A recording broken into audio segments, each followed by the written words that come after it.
शिक्षा विभाग शिक्षा विभाग शिक्षा विभाग हक मांगते हक मांगते। 12वीं तक स्कूल है। इसके अंदर टोटली 5 टीचर है, उसमें से एक प्रिंसिपल साहब है और 4 टीचर पढ़ाने वाले हैं और 250 बच्चे हैं और ये बच्चों का भविष्य सिर्फ 4 टीचरों के ऊपर है। बात को हमने पहले भी अवगत कराया है, लिखित में भी दिया है और इससे पहले भी हमने मीटिंग रखा था, मतलब धरना दिया था। उस धरने का अभी तक कोई डिसीजन नहीं हुआ है। हमने पहले भी यहाँ धरना दिया था, यहाँ पर हमने सीनियर अधिकारी को अवगत कराया था, उसमें अभी तक उसका कोई डिसीजन नहीं हुआ है। हमने लिखित में भी दिया है और उनको अवगत भी कराया है, मौखिक तौर पे बोला है, अभी तक कोई डिसीजन नहीं हुआ उसका। इससे शिक्षा विभाग को ज़्यादा से ज़्यादा इसमें संज्ञान लेना चाहिए और इसके ऊपर अमल करना चाहिए। सरपंच साहब, आपका क्या कहना है इस मामले में? यही है, हमने सीबीओ साहब का फ़ोन आया था, मौखिक रूप से बोला कि हम यहाँ पे परसों ग्रामीणों ने धरना दिया उस टाइम कि हम आपके यहाँ पे 2 दिनों का स्टाफ लगवा देंगे। अभी उसके बाद में जो भी होगा वैकल्पिक व्यवस्था जो हो पाएगी वो करेंगे, परंतु वो भी लिपालोपी ही रही। उसके बाद में भी कोई भी स्टाफ लगाया नहीं गया और स्टाफ भी जो भी लगाए वो 2nd ग्रेड का लगाए जो पढ़ा सके। अब 3rd ग्रेड का उठा के आप लगा दोगे तो वो उसमें पढ़ाई भी नहीं करवा सकते हैं। जो सब्जेक्ट है उसके हिसाब से लगाए। पिछले इस विदिन साल पहले स्ट्रेंथ थी वो 450 थी और वो कहीं ना कहीं 250 पे आ रही है, 250 पे। तो वो अगर स्टाफ ही नहीं रहेगा तो बच्चों को कौन भेजेगा।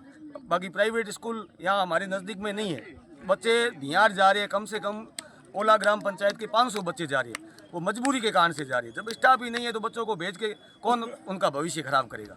तो सभी से निवेदन रहेगा, जब तक स्टाफ नहीं लगाएंगे और कोई भी अधिकारी यहाँ आकर हमें आश्वासन नहीं, लिखित रूप में नहीं देंगे तब तक हमारा ये धरना जारी रहेगा। मेरा निवेदन है सीबीओ साहब और सभी से ये आकर लिखित में आश्वासन दे, उसी के बाद में धरना समाप्त होगा। उससे पहले हम धरना समाप्त नहीं करेंगे। मौखिक रूप से जो भी बातें हैं वो पहले गई, अब मौखिक वाली बातें नहीं मानी जाएगी। पूर्व सरपंच साहब, यहाँ बच्चों की स्ट्रेंथ कितनी है? बच्चों की 250 से ऊपर है और यहाँ मास्टर 5 है, 5 में एक प्रिंसिपल है और 4 टीचर हैं। एक टीचर को हमारे यहाँ से डेप्यूटी पे लगा रखा है। अच्छा। हालांकि यहाँ कम होते हुए भी दूसरी जगह डेप्यूटी पे लगा दिया है। मैंने खुद अधिकारी से, जिला शिक्षा अधिकारी से फ़ोन पे बात किया था तो उन्होंने मेरा कोई बात नहीं सुन के फ़ोन काट दिया, बोला मैं करता हूँ। 3 दिन से आश्वासन दिया था, कुछ काम हुआ नहीं है। यहाँ टीचर लगाए नहीं गए।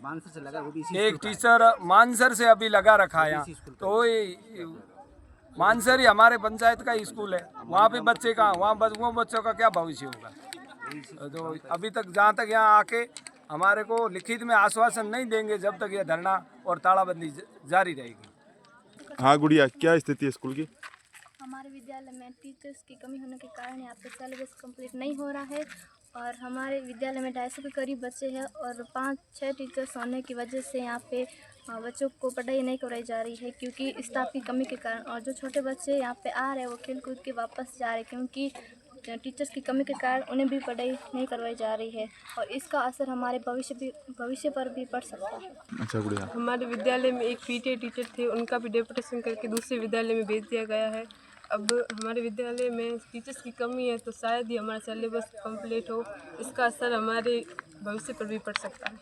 हमारी यह मांग है कि शिक्षा अधिकारियों से और शिक्षा मंत्री से कि हमारे विद्यालय में शिक्षकों की पूर्ति करना। हम सबका नारा है शिक्षा, हम सबका नारा है शिक्षा, हम सबका नारा है शिक्षा, हम सबका नारा है शिक्षा, हम